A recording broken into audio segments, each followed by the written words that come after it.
مزمل اپنی ٹیوشن مکمل کر کے نکلا ہی تھا کہ بارش برسنا شروع ہو گئی تھی۔ بارش اس قدر تیز تھی کہ مزمل کو روڈ پر بنے ایک چھوٹے کوئٹہ ہوٹل میں پناہ لینی پڑی تھی۔ بارش کے سبب ہوٹل کی تمام کرسیاں فل تھیں۔ مزمل کی قسمت اچھی تھی کہ ایک کرسی اسے خالی مل گئی تھی۔ اس نے غنیمت جان کر اس پر ہی قبضہ جما لیا۔ چائے کے آرڈر دینے کے بعد وہ روڈ کی جانب دیکھنے لگا تھا۔ بارش اپنی بھرپور تیزی کے ساتھ برس رہی تھی۔ اچانک اس کی نظر روڈ کے کھمبے کے نیچے بیٹھے ایک بوڑھے انسان پر پڑی۔ اس کے دونوں پیر نہیں تھے اور معذوروں والی گاڑی میں بیٹھا تھا۔ بارش کے سبب وہ اپنی گاڑی کو ہاتھ سے نہیں چلا پا رہا تھا، اس لیے بارش کے انتظار میں اسی کونے پر رک گیا تھا۔ یہ دیکھ کر مزمل کو نہایت ترس آیا۔ وہ فوراً اٹھا اور تیز تیز قدم اٹھاتا اس بوڑھے کے پاس پہنچ گیا۔ بوڑھے کی حالت نہایت خستہ تھی۔ صاف معلوم ہوتا تھا کہ بوڑھا بھیک مانگتا ہے۔ بوڑھے کے بال اور داڑھی بے تحاشا بڑی ہوئی تھی، لیکن اس کی آنکھوں میں ایک عجیب سا جلال تھا۔ مزمل بوڑھے کی گاڑی کو ہاتھ سے گھسیٹ کر ہوٹل کے چھجے کے نیچے لے آیا۔ بابا چائے پیو گے؟ بوڑھے نے اس کی طرف تشکر بھری نظروں سے دیکھا اور پھر بولا، ہاں بیٹا، چائے بھی پیوں گا اور پراٹھا بھی کھاؤں گا۔ اس کی بات سن کر مزمل مسکرا اٹھا اور ہوٹل والے کو چائے پراٹھے کا آرڈر دے کر جانے ہی لگا تھا کہ بوڑھے نے اس کو پھر آواز دی، بیٹا، اس رب کائنات کو کھانا کھلانا پسند ہے۔ تم نے اس غریب کی مدد کی ہے، وہ تم پر آنے والی تمام پریشانیوں کو دور کر دے گا۔ اس کی بات سن کر مزمل نے سر ہلا کر بوڑھے کا شکریہ ادا کیا اور واپس ہوٹل کے اندر اپنی کرسی پر آ کر بیٹھ گیا۔ بیٹھتے ہی اس کی نظر کھڑکی سے ہوٹل کے چھجے کے نیچے پڑی تو یہ دیکھ کر حیران رہ گیا کہ وہ معذور بوڑھا وہاں سے غائب تھا، مگر اس کی گاڑی اسی جگہ موجود تھی۔ یہ دیکھ کر مزمل اچھل پڑا۔ وہ بوڑھا اس قدر معذور تھا کہ بارش کے سبب اپنی گاڑی کو دھکا نہیں لگا پا رہا تھا۔ ہوٹل کا بیرا بھی اسی جگہ چائے پراٹھا لیے کھڑا حیران نظروں سے ادھر ادھر دیکھ رہا تھا۔ مزمل یہی سوچ رہا تھا کہ اگر وہ بوڑھا معذور نہیں تھا تو پھر کیا تھا؟ کیا وہ اللہ کا برگزیدہ بندہ تھا؟ نامعلوم وہ انسان تھا یا چھلاوا۔ بارش اب کم ہو چلی تھی۔ مزمل سر کھجاتا ہوا ہوٹل سے باہر نکل آیا۔ کیا وہ بوڑھا صرف اس کو دعا دینے آیا تھا؟ چھت کا منظر نہایت ہی خوفناک تھا۔ سفید رنگ سے پینٹ ہوئی چھت سیاہ ہو چکی تھی، لیکن یہ سیاہی کوئی رنگ نہ تھا، بلکہ وہ چھوٹی چھوٹی مکڑیاں تھیں جو چھت سے چپکی ہوئی تھیں۔ چھت گیر پنکھے کو چھوڑ کر پوری چھت سیاہ ہو چکی تھی۔ یہ منظر دیکھ کر پروفیسر عطا اپنی فلک شگاف چیخوں پر قابو نہیں رکھ پائے تھے۔ اب تم مانتے ہو ہمیں؟ ایک گنجیلی آواز پروفیسر عطا کے کانوں سے ٹکرائی۔ نہیں، یہ سب جھوٹ ہے، دھوکہ ہے، پروفیسر نے ہذیانی انداز میں چلا کر کہا۔ اچھا، تم یوں نہیں مانو گے۔ دوسرے پل ہی وہ مکڑیاں بارش کی طرح پروفیسر پر برسنے لگی تھیں۔ پروفیسر تیورا کر صوفے پر گرا اور صوفہ پیچھے کی جانب پلٹ گیا۔ ان مکڑیوں نے پروفیسر کو بری طرح جکڑ لیا تھا۔ اچانک پنکھا چل پڑا اور چھت سے خون کی بارش ہونے لگی تھی۔ یہ سب منظر دیکھ کر پروفیسر نے بری طرح سے چلانا شروع کر دیا۔ اچانک ڈرائنگ روم کی کھڑکی کھل گئی۔ کھڑکی سے سیاہ رنگ کا ناگ نکل کر ڈرائنگ روم میں داخل ہونے لگا۔ یہ منظر اتنا خوفناک اور وحشت بھرا تھا کہ پروفیسر کے حواس ساتھ چھوڑنے لگے تھے۔ بے ہوش ہونے سے قبل پروفیسر کے منہ سے اتنا ہی نکلا تھا، مانتا ہوں، مانتا ہوں۔ پروفیسر کے بیٹے نے پروفیسر کو ڈرائنگ روم میں بے ہوش پایا تھا۔ جب پروفیسر کی ہسپتال میں آنکھ کھلی تو وہ حلق پھاڑ پھاڑ کر چلا رہے تھے، مانتا ہوں، مانتا ہوں۔ ان کی آنکھوں میں دیوانگی کی تمام تر کیفیات مترشح تھیں۔ ڈاکٹر کی پہلی آبزرویشن دماغی توازن کے بگڑ جانے کی تھی۔ ہانیہ دوسرے دن بھی یونیورسٹی نہیں آئی تھی۔ پروفیسر عطا کے دماغی توازن بگڑ جانے کی خبر آگ کی طرح پھیل چکی تھی، چنانچہ جلد ہی چھٹی کا اعلان کر دیا گیا تھا۔ مزمل کو جب پتہ چلا کہ ہانیہ نہیں آئی تو اس نے چھٹی کے وقت ناز کو کیفیٹیریا میں پکڑ لیا تھا۔ وہ سندل اور مہوش کے ساتھ تھی۔ آج بھی ہانیہ نہیں آئی؟ بھائی، ہم لوگ بھی یہی سوچ رہے ہیں۔ تو کیا اس نے کچھ بتایا نہیں؟ نہیں، وہ پڑھائی سے بھاگنے والوں میں سے نہیں، ناز نے سنجیدگی سے جواب دیا۔ اس کی بات سن کر وہ کچھ سوچنے لگا تھا۔ تم لوگ اگر گھر جا رہی ہو تو تمہیں چھوڑ دوں؟ نہیں، ہم لوگ پروفیسر عبدال کے ساتھ ہسپتال جا رہے ہیں پروفیسر عطا کو دیکھنے۔ پھر ایسا کرتے ہیں کہ آپ لوگ میرے ساتھ کار میں چلیں، پروفیسر اور دوسرے طالب علموں کو الگ جانے دیں۔ یہ ٹھیک ہے بھائی، پھر وہ سارے ہی پروفیسر کو دیکھنے ہسپتال کی جانب نکل پڑے تھے۔ کار چلاتے ہوئے مزمل نے کہا، میں ہانیہ کے لیے پریشان ہوں۔ پریشان تو ہم بھی ہیں، مگر ہسپتال سے فارغ ہو کر اس کے گھر کا رخ کریں گے۔ مزمل نے بے خیالی کے عالم میں سر ہلایا اور پھر بولا، مجھے کیسے خبر دوگی؟ آسان سا حل ہے، آپ اپنا موبائل نمبر دے دیں، ہم آپ کو انفارم کر دیں گے۔ سندل مسکرائی۔ ایک کام کرو نا، ہانیہ کا موبائل نمبر مجھے دے دو۔ آپ کو نہیں معلوم؟ ناز سندل مسکرائیں۔ نہیں، اس سے کبھی اس طرح کھل کر بات نہیں ہوئی۔ بات یہ ہے کہ اس کے پاپا موبائل کے خلاف ہیں، اس لیے اس کے پاس موبائل نہیں ہے، ناز نے جواب دیا۔ اوہ، مزمل نے روڈ پر دیکھتے ہوئے کہا۔ اسی طرح باتیں کرتے کرتے ہسپتال آ گیا تھا۔ اسی دوران دوسرے لوگ بھی پہنچ گئے تھے۔ ان میں پروفیسر عبدال بھی موجود تھے اور پروفیسر کی کلاس کے سارے طالب علم بھی۔ اگر کوئی نہیں تھا تو صرف ہانیہ۔ طالب علم ایک ساتھ روم میں داخل ہوئے تھے۔ پروفیسر کی حالت بہت ہی خراب تھی۔ وہ بستر پر لیٹے ہوئے تھے، ان کا ایک بازو رسیوں سے جکڑا ہوا تھا۔ جیسے ہی سب لوگ اندر داخل ہوئے، وہ سب کو باری باری دیکھنے لگے تھے۔ ان کی آنکھوں میں اس طرح کی بیگانگی تھی جیسے کسی چوپائے کی آنکھوں میں ہوتی ہے۔ شناسائی کا کوئی تاثر ان آنکھوں میں نہیں تھا۔ اسی لمحے پروفیسر عبدال، عادل اور روحان اندر داخل ہوئے۔ جیسے ہی پروفیسر عطا کی نظر ان پر پڑی، ان کی آنکھوں میں خوف، دیوانگی کی تمام تر کیفیات ایک ساتھ ہی نمودار ہوئی تھیں۔ اسی پل وہ حلق پھاڑ پھاڑ کر چلانے لگے تھے، مانتا ہوں، مانتا ہوں۔ وہ اپنے بیڈ پر بری طرح سے مچلنے لگے تھے۔ انہوں نے اٹھنے کی کوشش کی لیکن کامیاب نہ ہو سکے۔ مزمل اس بات پر حیران تھا کہ پروفیسر عبدال کے آ جانے پر ان کی حالت کیوں خراب ہو گئی۔ تمام طالب علم ہمدرد بھری نظروں سے ان کو دیکھ رہے تھے۔ لڑکیاں تو رونے لگ گئی تھیں۔ اچانک مزمل کی نظر پروفیسر عبدال پر پڑی، جن کے ہونٹوں پر بڑی ہی پر اسرار مسکان موجود تھی۔ یہ چیز مزمل کو سمجھ نہ آئی۔ ڈاکٹروں نے پروفیسر عطا کو بے ہوشی کا انجیکشن دے دیا تھا۔ چلو، پروفیسر عبدال نے روحان اور دوسرے طالب علموں کی طرف اشارہ کر کے کہا، میرے خیال سے انہوں نے جنات کو دیکھ لیا ہے۔ پروفیسر نے باہر نکلتے ہی روحان سے سرگوشی کی۔ آواز اتنی دھیمی تھی مگر اس کے باوجود بھی مزمل نے سن لیا تھا۔ اس نے چونک کر ان کی طرف دیکھا۔ نہ جانے کیوں مزمل کو پروفیسر کی شخصیت بڑی ہی پراسرار لگی تھی۔ سامعین کرام، آپ سن رہے ہیں ایک خوفناک اردو کہانی آتش زادہ۔ یہ اس سلسلے کی قسط نمبر 5 ہے۔ مجھے امید ہے آپ کو میری یہ کاوش پسند آ رہی ہوگی۔ ہانیہ اپنے فرینڈز کو دیکھ کر کھل اٹھی تھی، لیکن تصویر والی بات کا خیال آتے ہی اس کا چہرہ پھر تاریک ہو گیا تھا۔ آرزو بیگم ان تینوں سے بڑے ہی اخلاق سے ملی اور پھر انہوں نے فوراً ہی کچن کا رخ کیا تھا۔ ارے پاگل، تم نے کیا حلیہ بنا رکھا ہے؟ ناز اس کے حلیے کو دیکھ کر چونک کر بولی تھی۔ بس یوں ہی۔ یوں ہی کیا؟ ایسے بس میرا دل نہیں چاہ رہا، اس نے بجھے دل کے ساتھ جواب دیا۔ کالج کیوں نہیں آئی؟ اس بار سندل نے سوال کیا تھا۔ سر میں درد تھا اور فیور بھی۔ جھوٹ، تمہارے چہرے سے ظاہر ہے، سچ بتاؤ کیا بات ہے؟ مہوش نے اس کی طرف دیکھ کر کہا۔ اس کی بات سن کر ہانیہ نے ٹھنڈی سانس لی اور پھر بولی، بات دراصل یہ ہے کہ ابو نے ایک رشتہ پسند کیا ہے اور وہ چاہتے ہیں کہ میں اس کے لیے رضامندی ظاہر کروں۔ تو نے کیا فیصلہ کیا؟ مجھے وہ رشتہ پسند نہیں، مگر میری اتنی ہمت نہیں ہے کہ میں انہیں منع کر دوں۔ کیوں پسند نہیں ہے؟ ناز نے پوچھا۔ عین اسی لمحے آرزو بیگم چائے کی ٹرے لیے ادھر ہی آ رہی تھیں کہ باتوں کی آوازیں ان کے کانوں میں پڑیں تو وہ اسی جگہ ٹھٹک کر رک گئیں۔ ناز جو کہہ رہی تھی وہ سن کر وہ چونک گئیں، پھر اپنی بیٹی کا جواب سن کر ان کی آنکھیں بھر آ گئیں۔ بس مجھے یہ رشتہ پسند نہیں، ہانیہ نے پھیکی سی مسکراہٹ سے کہا۔ میں بتاتی ہوں کہ تو مزمل سے محبت کرتی ہے مگر تجھ میں ہمت نہیں ہے، ناز نے تھوڑا سخت لہجے میں جواب دیا۔ ہاں، میں مزمل سے محبت کرتی ہوں مگر میں اس سے کہیں زیادہ میں اپنے امی ابو سے محبت کرتی ہوں۔ میں انہیں ناراض نہیں کر سکتی۔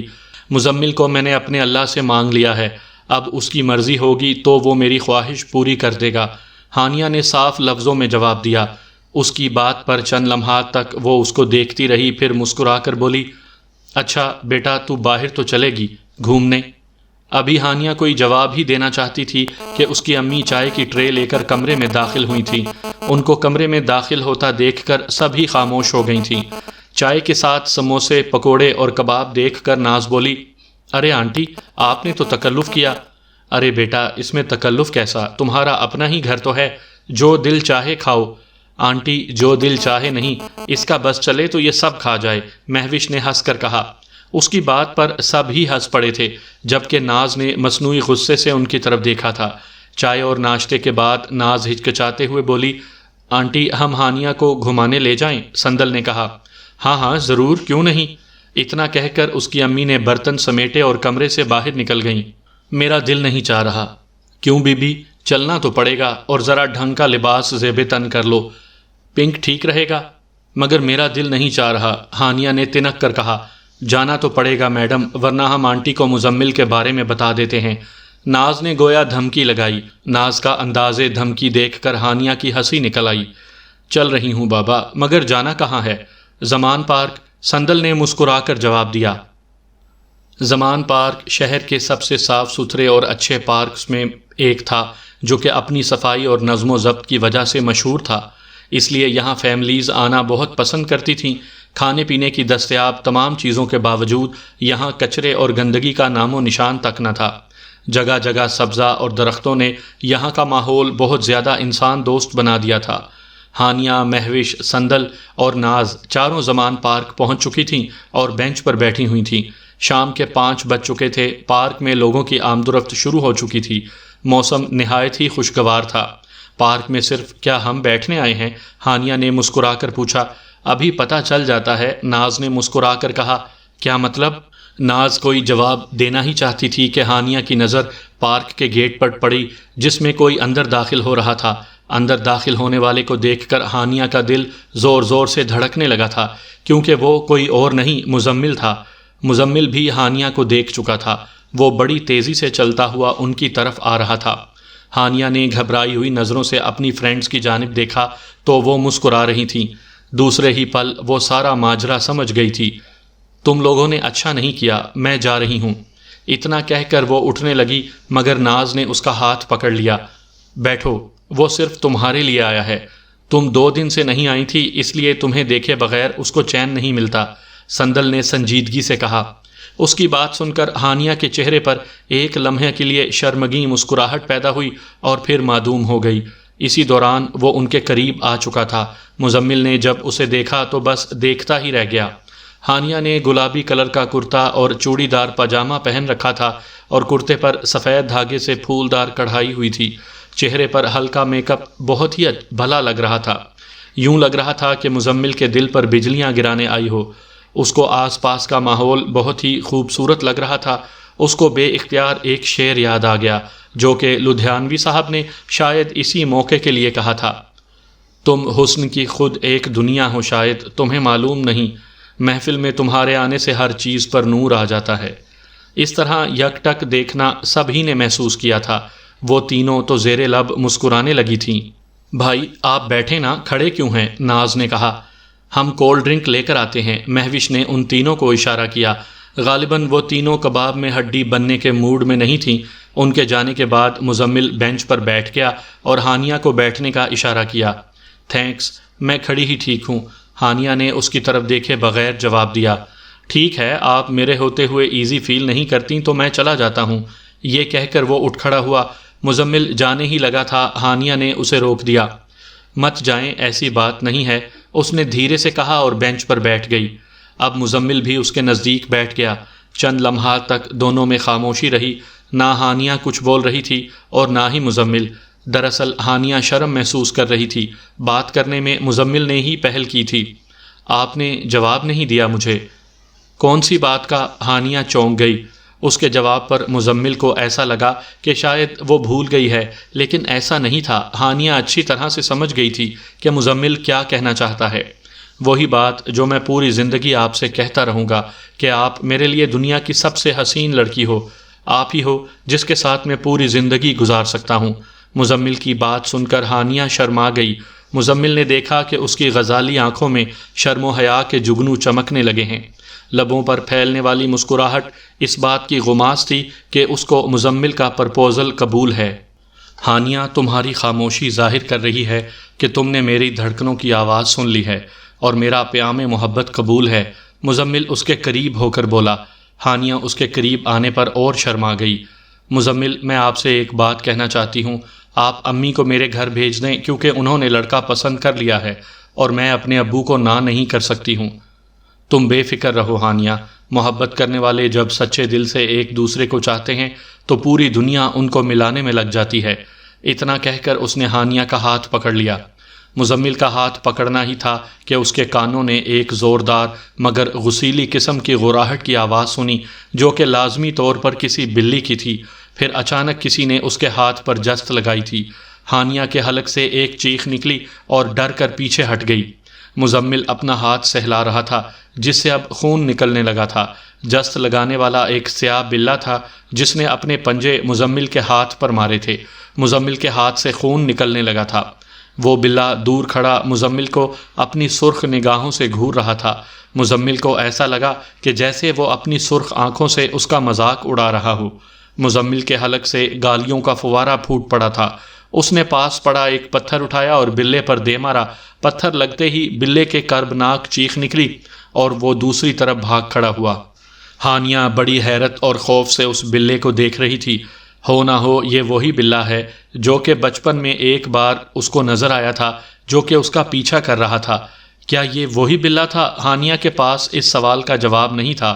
بہرحال ان دونوں کی ملاقات ستیہ ناس ہو گئی۔ پھر وہ سارے گھر ہی چلے آئے تھے۔